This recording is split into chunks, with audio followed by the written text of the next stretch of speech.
Personally, I could sort of relate to Kathy Blair and just thinking about what that would be like as a woman to be home alone. That is the boogeyman story for every woman, It's right? It's awful. An intruder is in your house. Yeah. Someone is stabbing you. What's happening in Texas? My mom is dead. Someone broke in and killed my mom. This is a case that sticks with you throughout your life. My name is Derek Israel. I was working in the homicide unit when this case occurred. My name's Kerry Scanlon, and I was the lead investigator on the Kathy Blair murder. Kathy was larger than life.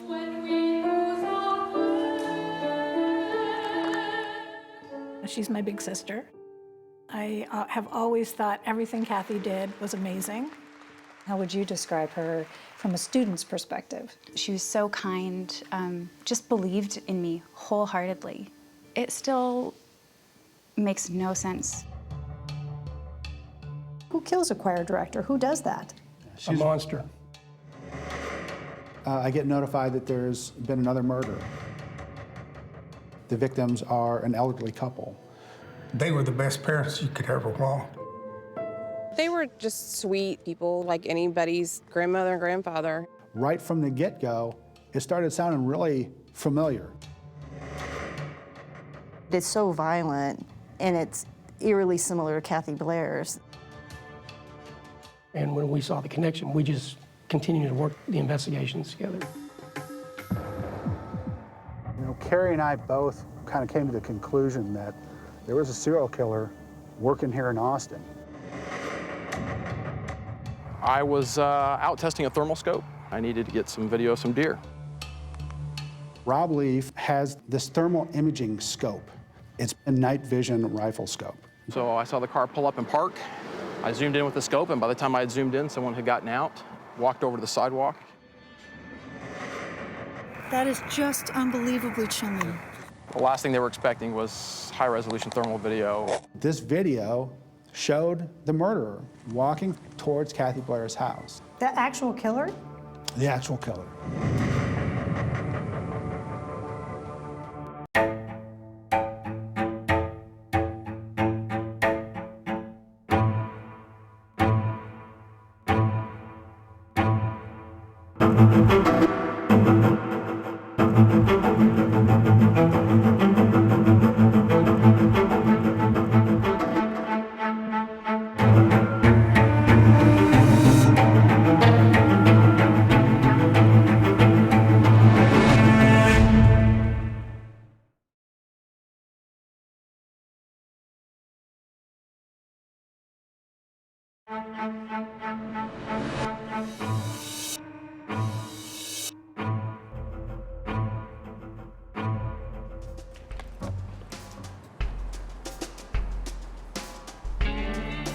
These days in Texas, it seems like all roads lead to Austin.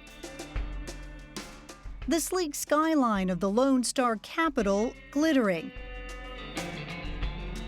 A boomtown that welcomes newcomers chasing dreams.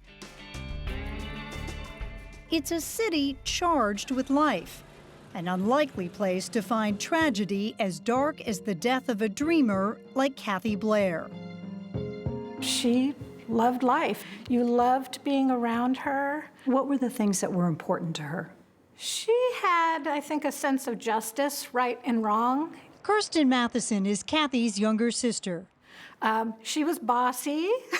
And even as kids in California, it was clear Kathy had a passion. She was always singing. She had a God-given talent, which was her voice.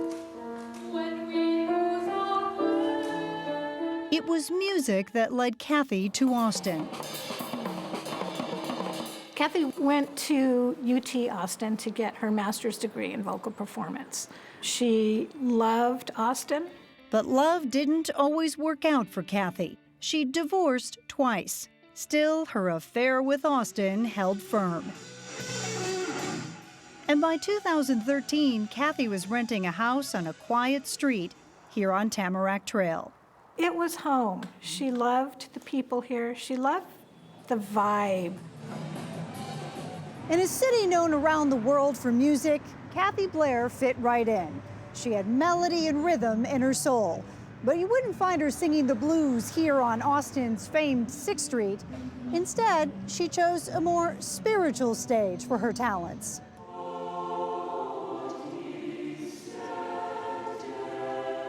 Christian Choral Society was a positive social setting. The kids were kind to each other.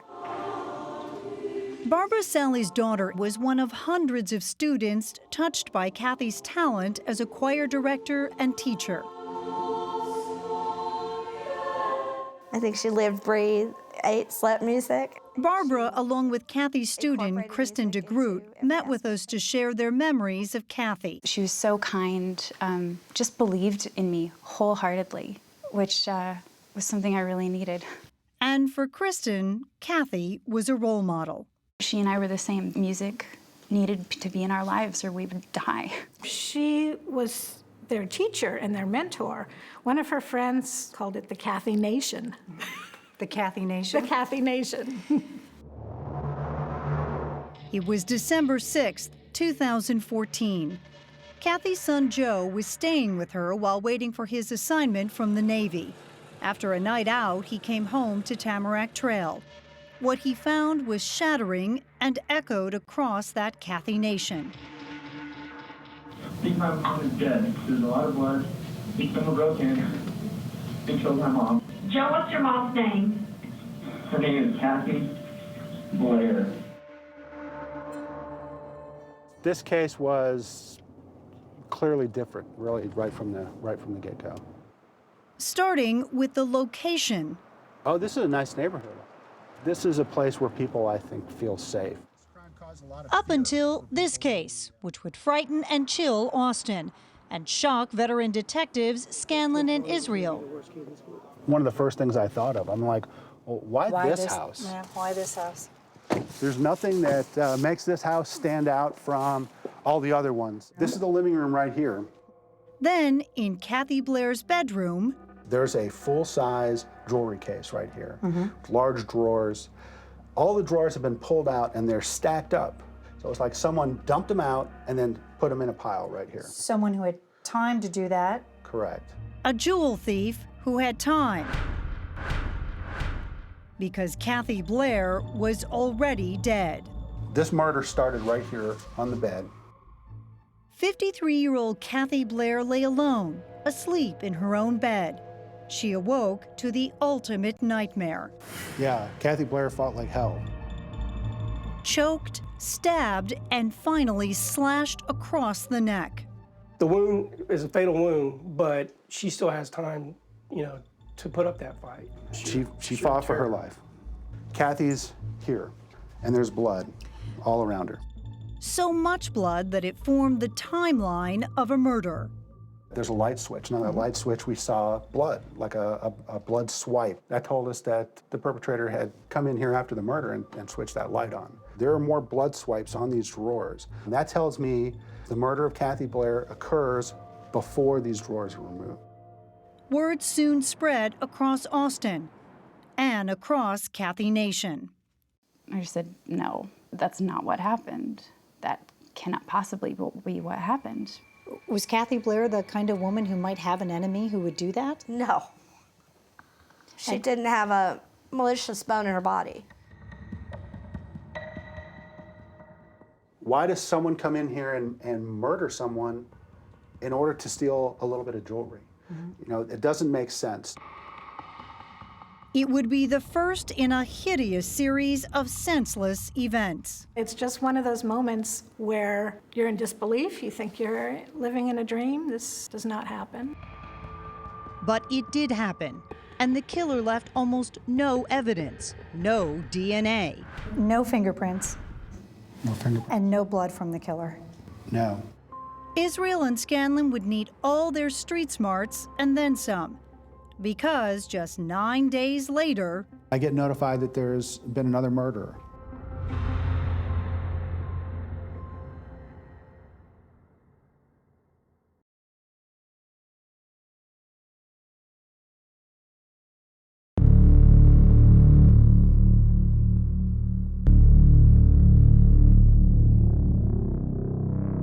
For Austin detectives Israel and Scanlon, images of Kathy Blair's death were harrowing. Attacked in the middle of the night, and it was a really horrific scene.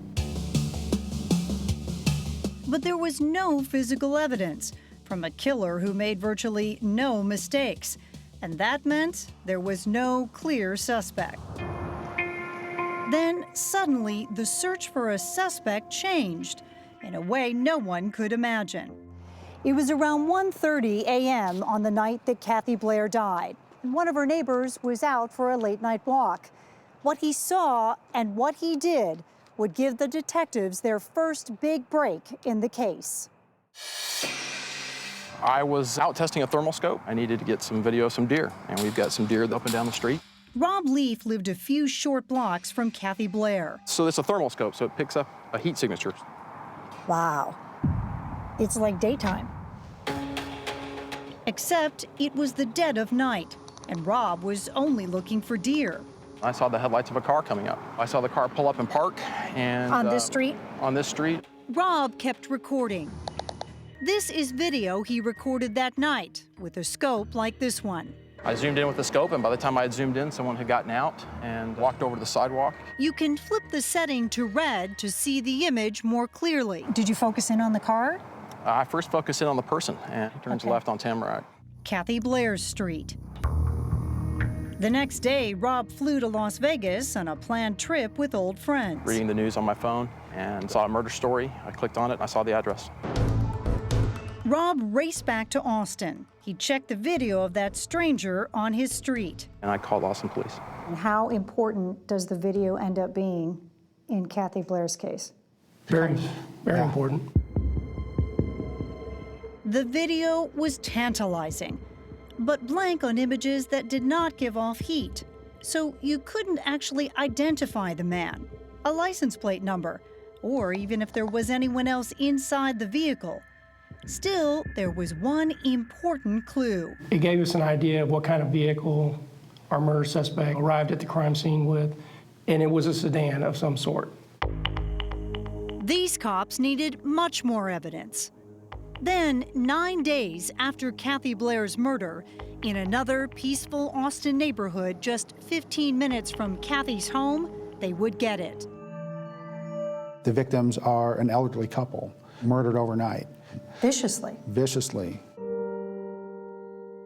Sidney Jr., Johnny, and Brenda want their parents to be remembered as the outstanding people they were, not the grim headlines they became. Billy and Sidney Shelton were hardworking and happily married for 64 years.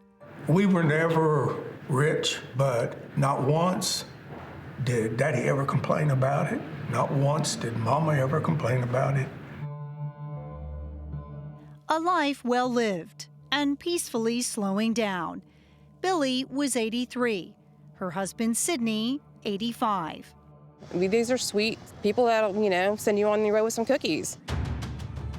Home nurse Dow Catrola was making her scheduled visit on December 15, 2014. I knocked, nobody answered. Front door was splintered. It was clearly had been busted open. Dow nervously headed to the Sheltons' modest bedroom. And their room had been ransacked. And then to the left, I saw him on the bed, and I ran. I just turned around and I ran. Sidney and Billy Shelton had been beaten and stabbed. The knife is still present. Yes. In one of the victims. That's correct. Is it clear that it's also a burglary? Yeah, I was seeing some of the same things.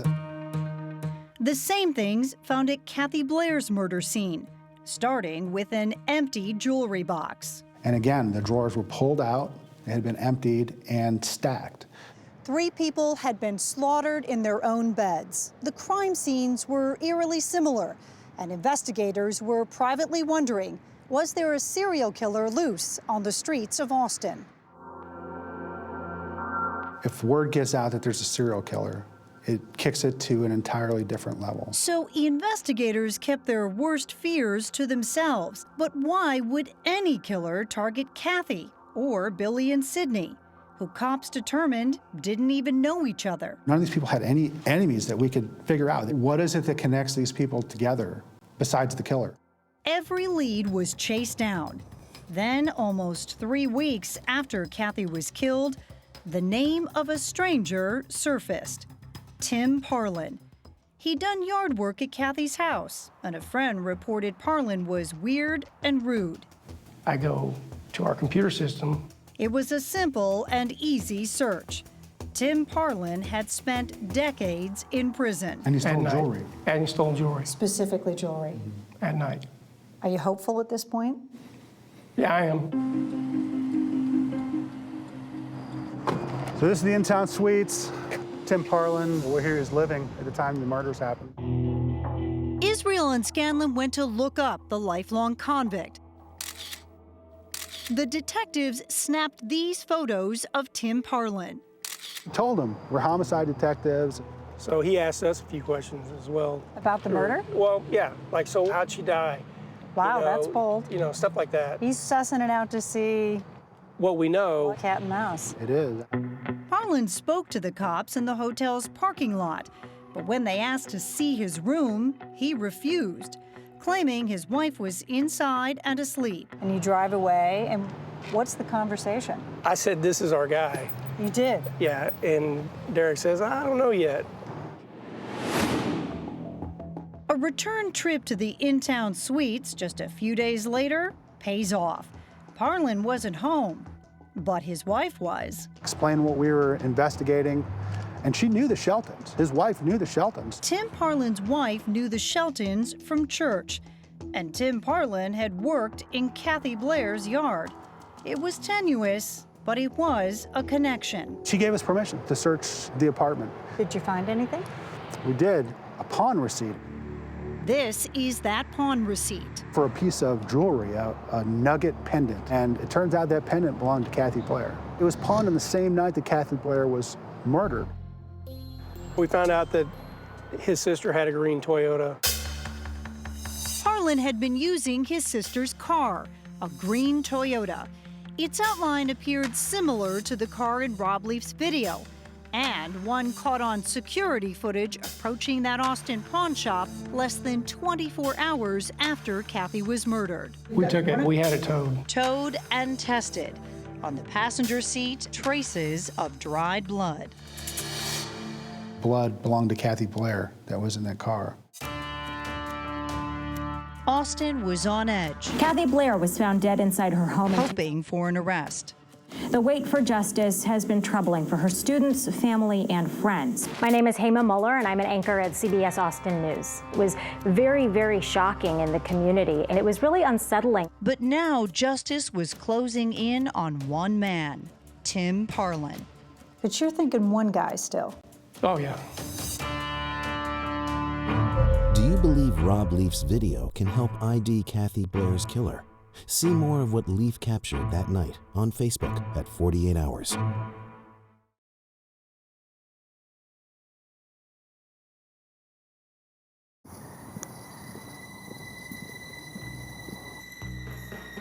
When Kathy Blair's blood was found in Tim Parlin's car, detectives Israel and Scanlon were convinced that he had killed her. At that point, we're all jubilant. We're super excited. We got our guy.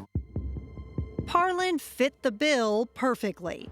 He had done yard work for Kathy Blair and was a career criminal with a long rap sheet of burglaries. Now I just need to question him, confront him. Hopefully he'll confess, but if he doesn't, we have hard physical evidence to tie this guy to the murder.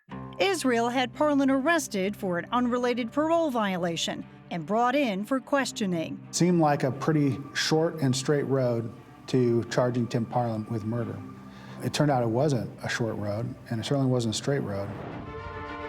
The first step was to get Parlin to corroborate some of the details of Kathy's murder. I just straight up told him that, we knew that he had killed Kathy Blair. What's his response? I didn't do it. And this was the thing he really liked to say. These hands didn't kill anyone. So the detectives asked him, who did, but Parlin wasn't giving up that information so easily. So after hours of this conversation, he finally says, okay, I'll tell you who it was. And that's when he said, Sean Gant Benalcazar. Who is that? That's what I said. Who is that? Did you think he was stalling? Oh, yeah. This sounded completely made up. And I knew as soon as he said it that he had screwed us. Because now you had to go Because now chase we it got to down. go hunt some mystery guy down and prove that he didn't commit a murder. With their lead suspect behind bars for now, the detectives reluctantly contacted Parlin's mystery man. Sean Gant Benalcazar had never been in trouble with the law. He had a degree in microbiology, was once a high school science teacher, and seemed an unlikely acquaintance of a serial jewel thief. This guy lived in Galveston. He didn't cause any trouble. Gant Benalcazar readily agreed to meet with them that night at the Galveston Police Department. Go see the counselor. All right. We're investigating a murder in Austin, and in particular, we're looking at Tim Parlin as the person that we believe committed the murder. I'm completely in the dark on this. Who was murdered? He tells the detectives he barely knows Parlin, that he just met him a few months earlier when his sister began dating Parlin's nephew. So we started talking, okay, well, when's the last time you were in Austin? Well, I've been in Austin a few times for the last month. He was in town during the weekends of both of those murders. And on top of it, he was staying with Tim Parlin. The thing is, honestly, I want to help you guys out because this guy, wolf in sheep's clothing, basically, didn't tell me anything about his past. And I'm starting to feel like he set me up like a patsy or something. The detectives knew from Parlin's criminal record that he did have a history of being a master manipulator. Did Tim ever approach you about doing burglaries? And before long, the mystery man who initially said he knew nothing slowly started to crack. Gant Benalcazar now says he was sitting in the car when Parlin went into Kathy Blair's house. So where are you sitting in the car? Passenger seat. Well, if he's sitting in the passenger seat, then why is there blood in the passenger seat? But Gant Benalcazar had an explanation. He says Parlin came back to the car clutching a bloody pillowcase. Came back with a sack, had blood on it, threw it in the passenger floorboard, and I took a peek at it, had jewelry in it, and I didn't want anything to do with it. When did you figure out that it had something to do with the murder? The fact that it had blood on it was not a good sign. Then, about 4 hours into the interview, No, I'm just wondering, is the restroom? as he walked down a hallway, And he was walking in front of me. I looked up and it just, I got a chill because I was like, that's the same walk as the guy in the video. remember that spooky thermal video that the cops think accidentally caught Kathy Blair's killer ambling down the sidewalk?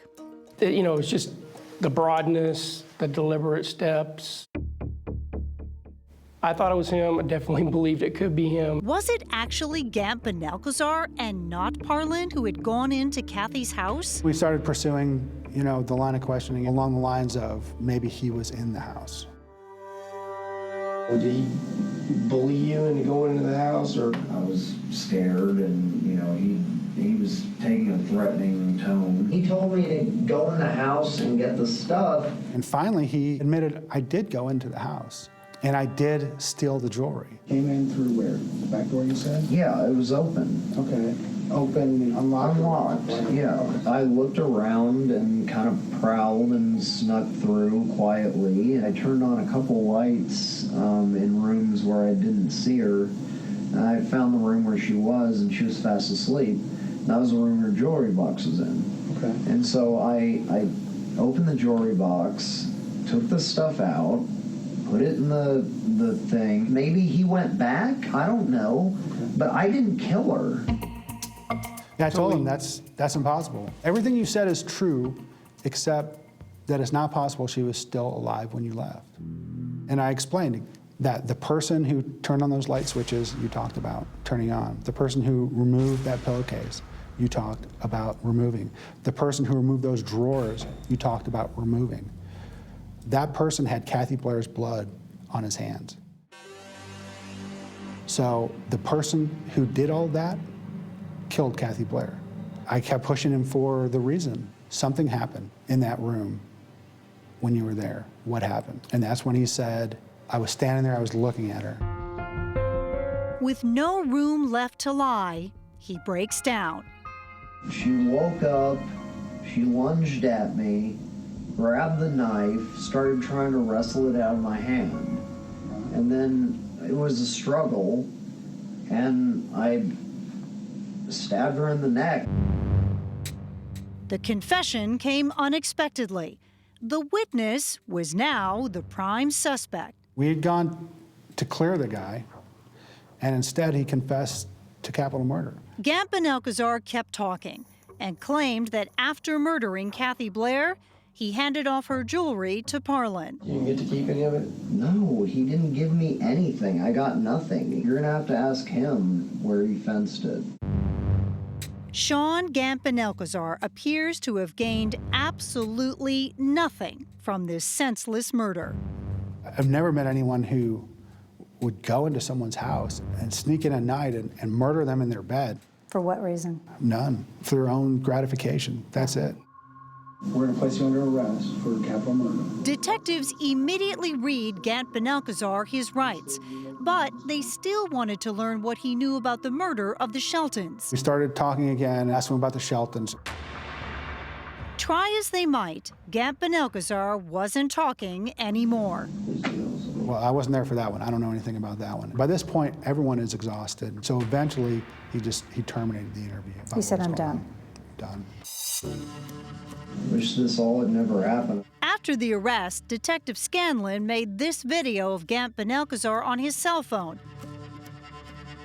His hunch seemed right. That's the moment that you think it's him. That's when I thought it was him.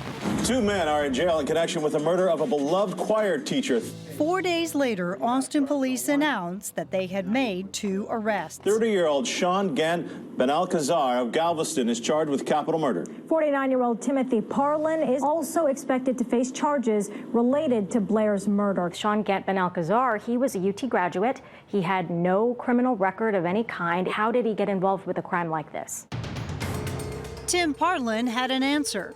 Later, while in custody, Parlin admitted to the cops that he had driven Gamp and Alcazar to Kathy Blair's house and to the Shelton residence on the nights they were murdered. And Parlin says he knew all along that Gamp and Alcazar had killed all 3 of them. Investigators now thought they understood what had happened. Sean murdered the Sheltons. Tim Parlin was a party to that murder. And he planned it. He facilitated it, he profited from it, he assisted in it. But you are 100% convinced that it was Sean who murdered that couple? Yes. Will he ever be brought to trial for it? It seems unlikely. Unlikely because there was no direct evidence linking Gamp and Alcazar to the Shelton murders. And he would always deny he had killed them. Prosecutors would focus instead on building their strongest case, using Gamp and Alcazar's confession to convict him of killing Kathy Blair.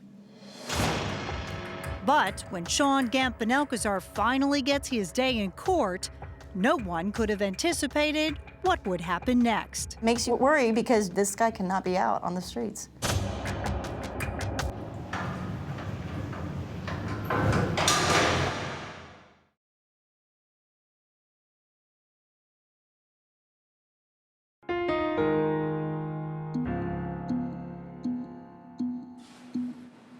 Okay, good morning, ladies and gentlemen. We're here to start the trial in the state of Texas versus Sean Gant Benalcazar this morning. 3 years after Sean Gamp Benalcazar confessed to the murder of Kathy Blair, his trial begins. Did then and there intentionally commit murder by causing the death? You never know what a jury's going to do, but it was a very, very strong case. You're all here today. Assistant DAs Andrea Austin and David Livingston present the state's case. The man who sits among us in this courtroom, the defendant, Sean Gant Benalcazar, is Kathy Blair's killer. How hard was it to be there during that trial? It was really hard. There were some pictures throughout that I saw that I can't unsee. There was a car that parked while I was on my walk. Kathy's neighbor, Rob Leaf, testifies about the video he recorded on the night she was murdered. And by the time I zoomed and zoomed back in, someone was already out of the car and was crossing onto the sidewalk. That someone, the prosecutor tells the jury, was Sean Gant-Benalcazar on his way to murder Kathy Blair. I just kind of looked through the rooms, you know, and I turned on a couple lights in rooms where I didn't see her. The prosecution's case hinges on Gant-Benalcazar's rambling 5-hour confession, where he describes breaking into Kathy's house. She woke up, she lunged at me. He had a knife out. They fought over the knife. And I stabbed her in the neck. He didn't just kind of confess. He straight up confessed to all the details of killing Kathy Blair. Signed and dated right here. That confession was vital to the prosecution's case. He gave enough details in this confession that were kept out of the media so we could show the confession was from the actual killer and that he knew enough about this crime to have either been there or done it himself. There is no question that this is a horrible, horrible crime.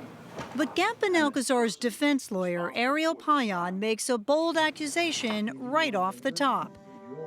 That damning video? She just was trying to fight the knife away from me, and I was... It was all a lie. A false confession coerced by detectives Israel and Scanlon. No, I'm just wondering if you're going to use the restroom. The defense tells the jury that during that 5-minute bathroom break in the hallway, when Gant-Benalcazar was not being recorded, detectives threatened him.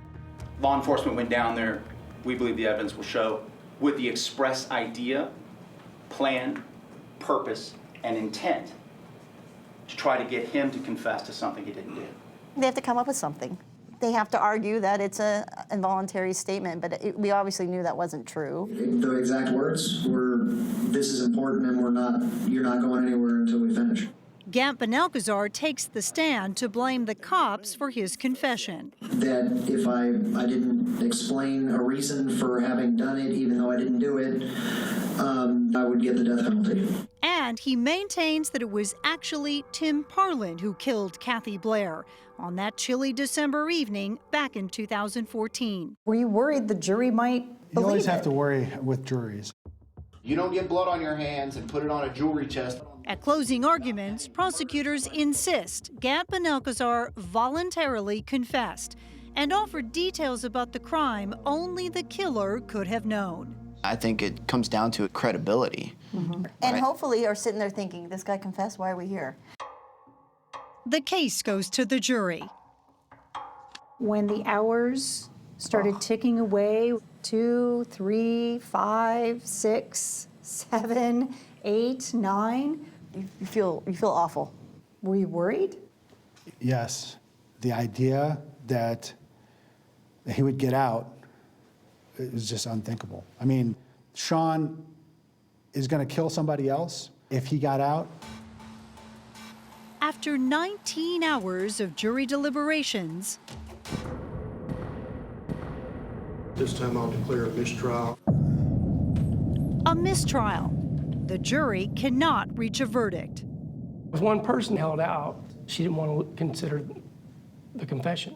I mean, look, that's what this system is about. We're required to get a unanimous verdict. We didn't get a unanimous verdict. How hard was it to hear that there was a mistrial and you would have to go through it all over again? Really hard.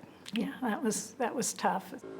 With a retrial in the works and Tim Parlin's trial less than a month away, prosecutors were worried. Could they get any jury to convict either of these men?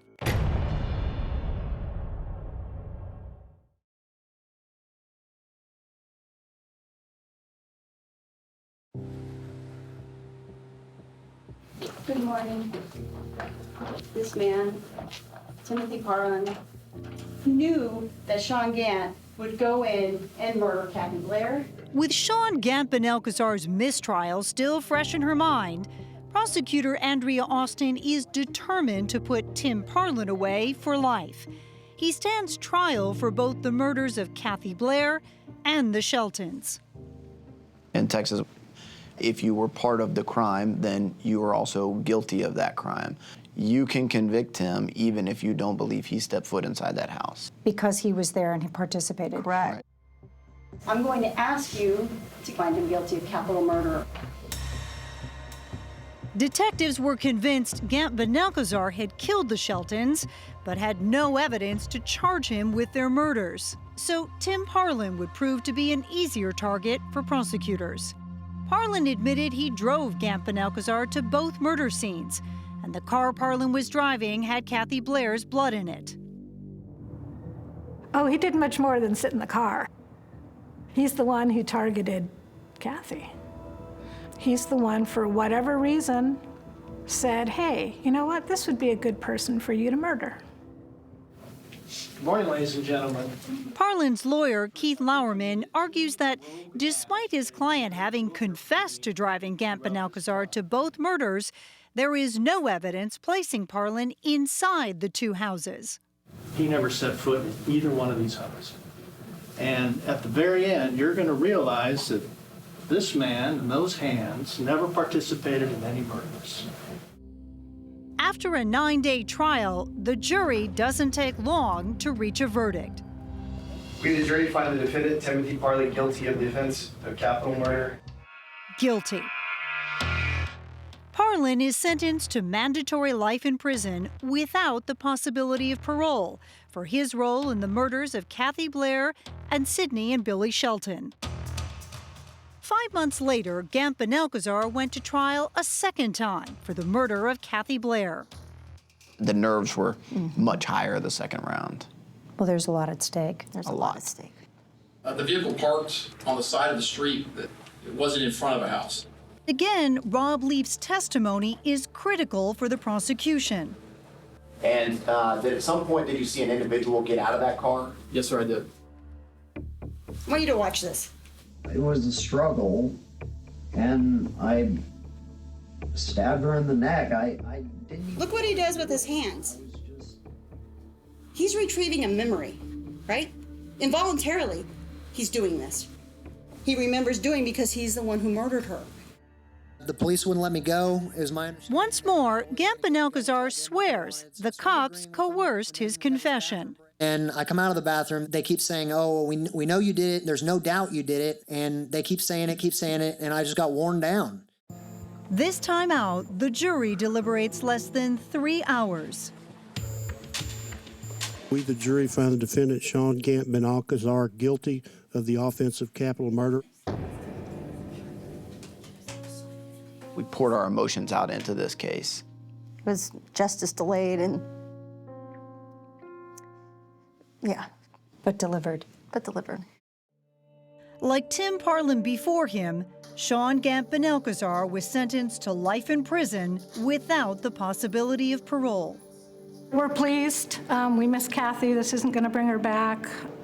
Our hearts are never going to completely heal. A few months after the verdict, I spoke with Gant Benalcazar via a prison video phone. I wanted to ask why. Why would a guy who'd never been in trouble with the law suddenly turn into a vicious killer? Instead, with no evidence of any remorse, he repeated what he told the jury, that he was innocent, the cops had forced him to confess, and that Tim Parlin was the one who had killed Kathy Blair. When I went to go see him at 4 a.m., he said, well, we're going to go get breakfast, and drove me out to the place, and then said that he had killed her and told me about it. Tim Parlin confessed to you that he killed Kathy Blair. Yeah, that's right. How could you have known the movements of the killer? Anything that I said was something that either, Tim told me or I just made up.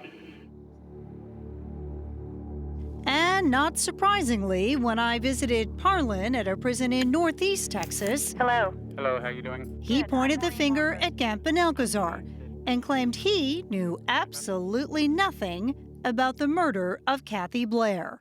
After Sean viciously kills Kathy Blair, gets back in your car and drives away, and he goes back to Galveston. He never said a thing. Never said a thing. He never said. Then he comes back. Stone cold individual, actually. Right. You've been described as the master manipulator. That you talked him into doing it. My IQ is very low, and I have a big heart. I don't believe that. It is. It's very low, actually. And I have a big heart, so I'm not the mastermind behind anything. You're just a big teddy bear behind bars? Yeah, pretty much. Rob Leaf is the accidental hero of this story, someone who never knew he'd be called upon to help solve a murder. And you ended up leaving the neighborhood. I did. Needed a change. I did, absolutely.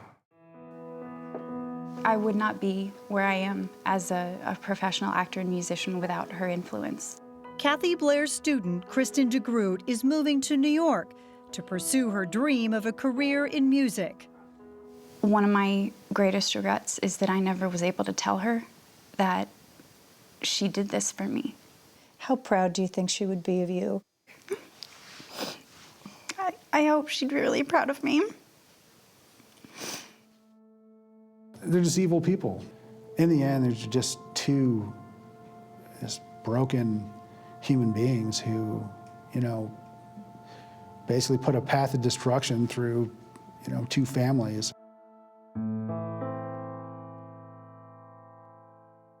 Two families who will forever share the same tragedy. They were the best parents you could ever want.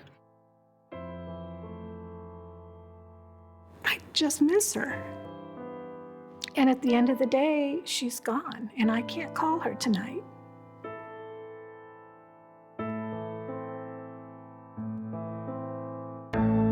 What do you think really happened? Watch more of Maureen's interviews with the two convicts at 48hours.com. This is terrifying. This is a senseless murder. This is not a minor point.